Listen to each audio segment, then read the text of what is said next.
for Yesterday Tonight, I'm Hugh Whitehouse, and this is Saturday, February the 8th. After almost 19 years on the air, Channel 7's journalistic train wreck Today Tonight has finally been cancelled to make way for an extended news broadcast in most capital cities.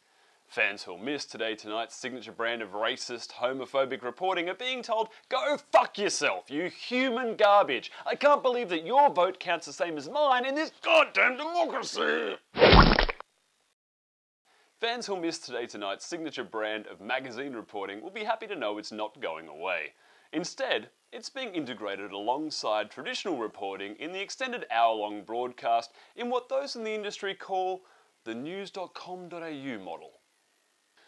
Culinary alchemist Heston Blumenthal was forced to shut his London restaurant dinner this week after 24 guests and 21 members of staff became ill with serious vomiting. The reported cause of the vomiting? A vanilla mousse dessert dish fashioned after Prince Charles's up-kilt photographic faux pas. Cannot be unseen. News that a possible merger was considered between retail giants Myer and David Jones emerged this week. Myer approached David Jones about a possible $3 billion scrip merger in October 2013, citing it would deliver compelling value for stakeholders of both companies and could lead to an $85 million cost saving over 3 years.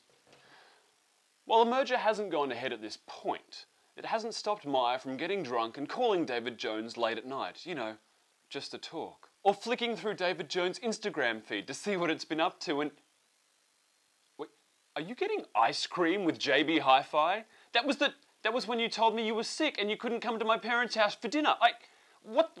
Oh, I've got a mystery shopper for you, David Jones. Here it is! Last weekend, Australian Prime Minister the Honourable Tony Abbott released a video message on YouTube entitled "Delivering on Our Promises." In the video, Mr. Abbott promised to scrap the carbon tax, end government waste, and get the budget under control.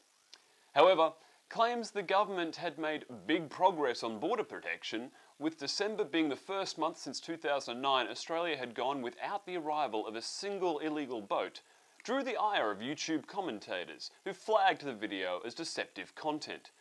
The result?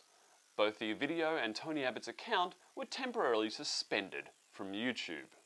While Mr. Abbott's YouTube account has now been restored, voters wanting a more permanent break from our great and glorious leader can head over to stoptonymeow.org, where a group of developers have created a browser plugin that replaces pictures of Tony Abbott with adorable kittens instead. Just a warning on this one. Prolonged exposure to the plugin may condition you to actually vote for the Liberal itty-bitty kitty committee come the next election. This is, after all, how Harold Holt got elected in 1966. April 7 marks the return of the greatly anticipated Game of Thrones Season 4, and it appears that full frontal male nudity isn't the only dicking around Australian fans of the show have to look forward to. HBO has signed an exclusive distribution agreement with Foxtel, which means no episodes of the show will become available on services like iTunes or Google Play until the final episode is aired on pay TV. Foxtel Director of Television Brian Walsh declared the deal as a big coup for Foxtel, while internet torrent sites have declared it as an even bigger coup for them. So when Brian Walsh starts seeing Australia is the biggest illegal downloader of Game of Thrones articles appearing in the press and online, Brian Walsh knows exactly who to blame. This guy, Brian Walsh.